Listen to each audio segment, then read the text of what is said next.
Bem-vindos a mais um podcast Faça Acontecer. Comigo, Renata Lemos. Comigo, Patrícia Lisboa. E comigo, Bárbara Villani.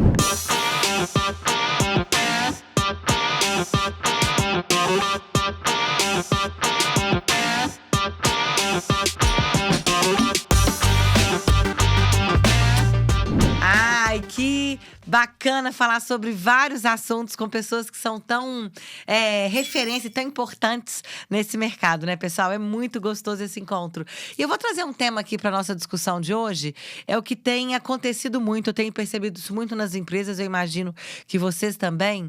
A questão da comunicação, do alinhamento e do conflito. Comunicação e emoção no ambiente de trabalho. Eu tenho visto muitas pessoas com problemas de comunicação, resultados sendo afetados, relações sendo destruídas no ambiente de trabalho por causa, muitas vezes, de uma falta de comunicação ou de conflitos emocionais dentro do trabalho. Como é que vocês veem isso no dia a dia? É a mais pura verdade, né, Renata? A questão da comunicação, ela permeia todas as relações, né? Independente das profissionais. Mas quando a gente chega na questão profissional, a gente sabe que ela é a principal responsável pelo sucesso ou pelo fracasso, né, de algumas relações e até de carreiras. E hoje em dia, então, no momento que a gente está vivendo, né, estamos aqui gravando esse podcast entre abril e maio de 2022, que as relações muitas vezes são remotas, eu vejo que a questão da comunicação, ela se agravou.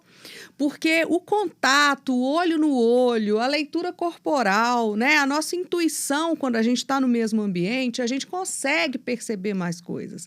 Agora que a gente muitas vezes está trabalhando remotamente, fazendo reuniões por telefone, por vídeo, mas muitas vezes até com a câmera fechada, eu vejo quanto isso tem agravado essas relações. Essa semana eu atendi uma pessoa que já tem um processo de dificuldade, conflito com a liderança e tal. E o que eu sempre falo com ela e com todo mundo quem não se comunica bem, não se relaciona bem. Se existe problema de relacionamento, existe problema de comunicação. E o relacionamento é em qualquer esfera. Esfera profissional, pessoal, afetiva, familiar, social, o que for. E quando a gente para analisar de forma mais profunda a comunicação, toda vez que a gente gosta de alguém, se identifica com uma pessoa dentro do ambiente de trabalho, vamos falar assim, dentro da empresa, ou quando a gente não gosta, por quê? É porque aquela pessoa fez ou falou alguma coisa que foi contra algum valor nosso. Conflitou, né? Que conflitou algum valor. A gente não para pensar nisso ao longo das nossas relações, mas a gente pode parar. Pensa aí, a última vez que você conheceu uma pessoa, teve que se relacionar com uma pessoa no trabalho, que o santo não bateu? É porque essa pessoa fez ou falou alguma coisa que foi contra algum valor seu. Aí você falou assim, não, gente, isso daí não tem... O que ela está falando não faz o menor sentido. Por quê? O valor, não existe valor certo e errado. Existe aquilo que é importante pra gente. Você que você acredita, né? E aí, por ser importante, a gente quer trazer pra nossa vida. E quando nas nossas relações a gente não consegue trazer isso, aí entra em conflito.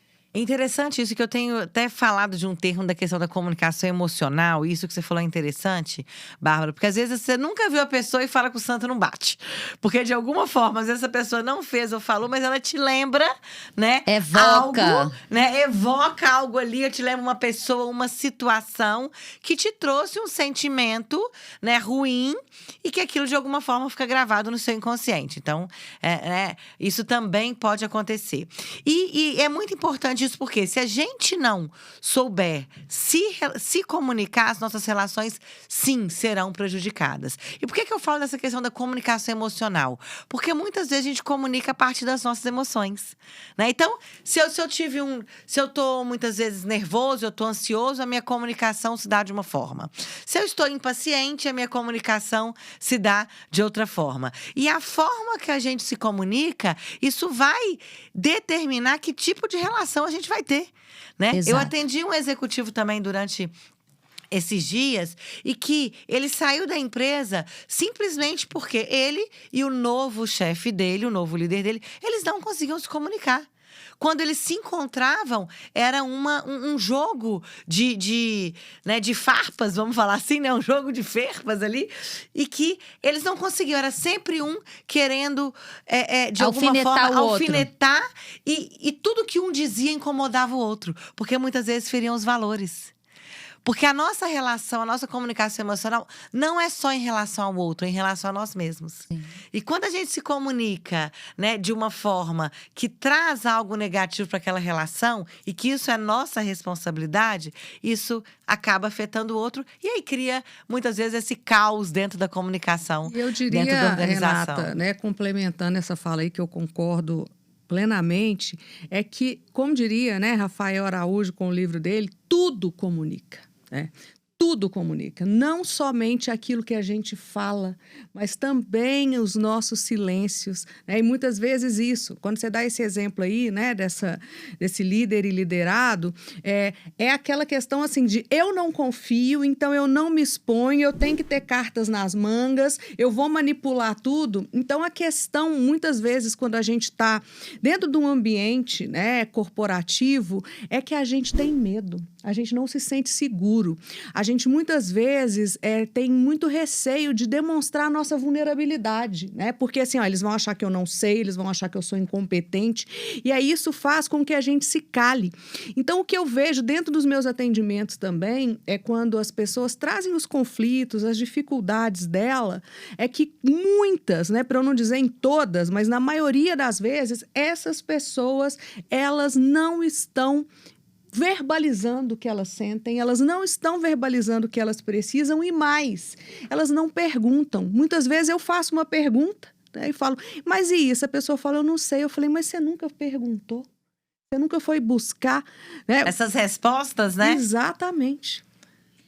Outra coisa, comunicação agressiva. As pessoas estão, de modo geral, tá? Elas estão mais... Parece que mais sensíveis, assim. Tipo, a sensação que eu tenho, às vezes, é que tá todo mundo com 5 pedras na mão. E na hora que alguém falar, ela já vai... Ela já vai jogar. Então, Por isso que eu falei da comunicação emocional. Exato, é isso, Porque hoje Rê. a gente tá tendo muito esse tipo de comunicação. A ira, a cólera, a agressividade, eu acho que anda meio dominando. E quando você fala assim, mas por que essa pessoa tá sendo tão agressiva? Você tem que entender o que está passando ali por trás. E é o que a gente sempre fala. Já que você falou assim, a comunicação com as emoções. Se a gente não se conhece, a gente vai acabar jogando tudo no outro mesmo. Que é mais fácil projetar no outro a nossa insatisfação de vida do que assumir a responsabilidade e falar assim, não, eu tô agressivo por quê? Deixa eu cuidar disso. Exato. Deixa eu cuidar disso, deixa eu tomar conta disso. Exato.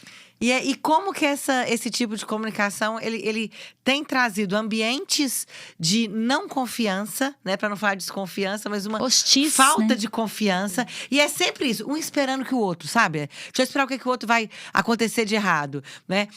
Dando treinamento essa semana, uma pessoa falou o seguinte, olha, um dos problemas que a gente tem aqui, que as outras pessoas estão sempre esperando que você erre para te apontar o erro, né? E uma coisa, né? Líder de verdade não procura o culpado e o erro, não. Procura a solução.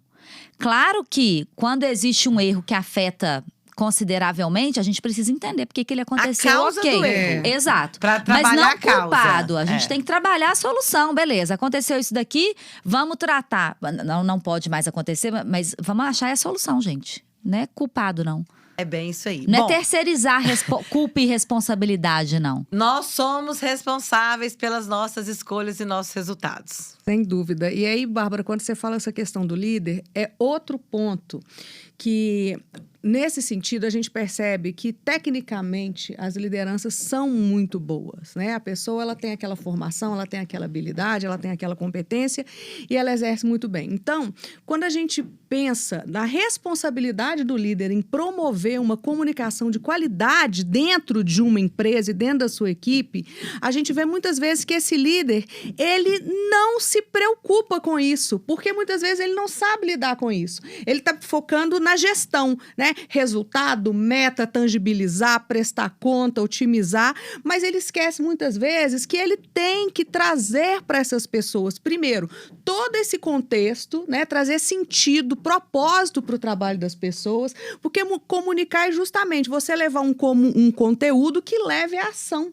Isso é a comunicação. Então, as pessoas vão fazer as coisas com mais consistência, com mais sentido, quando o líder também comunica, né? Não só o que as pessoas têm que fazer, mas por que elas têm que fazer. Então, puxando esse gancho da liderança, eu convido aqui, né, todos os líderes que estão nos ouvindo, nos assistindo, que comecem a pensar assim, como tem sido a qualidade, a consistência e a periodicidade da minha comunicação com as minhas equipes. Ô, Paty, você falou uma coisa e eu lembrei da Amy Edmondson, que é a referência em segurança psicológica. E ela tem vários vídeos, né, que eu já vi dela e tal. Tem um trecho que é muito interessante, que ela fala assim, o líder, ele tem, às vezes, alguém comete algum erro, acontece um erro na equipe. E ela fala assim, a tendência do líder é falar assim, poxa, mas por que você não me falou isso? Por que você não me falou que estava com essa dificuldade? Porque fui pega aqui de calça curta, né?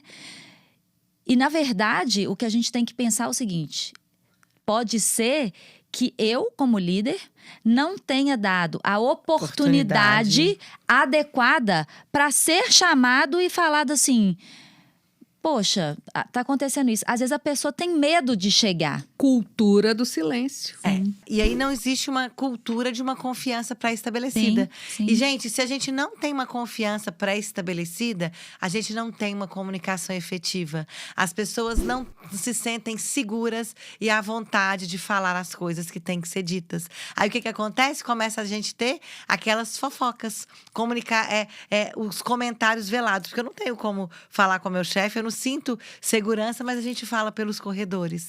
Então, o que eu poderia dar de dica aqui, né, sobre esse nosso tema? Se tem alguma coisa te incomodando, se tem alguma coisa, muitas vezes, que tá te atrapalhando a alcançar aquilo que você deseja, fale. Fale aquilo que tem que ser dito de uma forma respeitosa, de uma forma clara.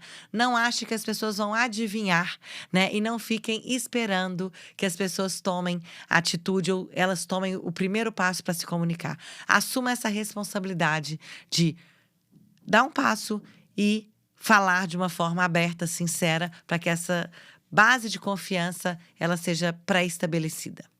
Excelente. E assim, eu nem tenho o que complementar nisso. Então, nesse sentido, a hora que a Renata estava falando, o meu sentimento foi muito pensar nessa questão da gente se vulnerabilizar mesmo, né? Então, o que eu tenho para dizer nesse sentido da comunicação e da nossa postura em relação à comunicação é o que eu acredito muito, que é a gente viver a vida com as duas mãos estendidas. É para a gente pedir ajuda, mas para a gente também oferecer ajuda. Eu acredito muito nisso, que a vida é o equilíbrio entre dar e receber.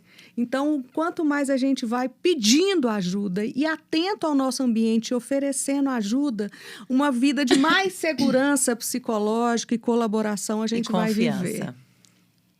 Eu falaria que não é muito o que se fala, mas o como, né? E às vezes as pessoas não erram no o que, a maior parte erra no como. Então, pensar em você. Como que eu gostaria, se eu estivesse falando isso para mim mesmo, como que eu gostaria de receber essa informação, essa mensagem, essa comunicação?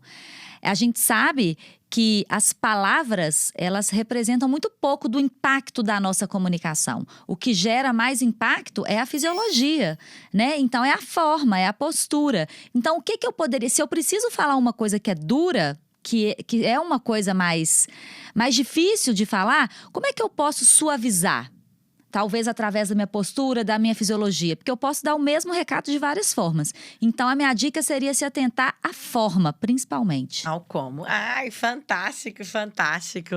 Muito bem. Pessoal, chegamos ao fim de mais um papo gostoso, de mais um episódio do Faça Acontecer. E se você curtiu, comente, deixe os seus comentários, compartilhe com outras pessoas e tragam pra gente sugestões de quais os temas vocês querem ver aqui.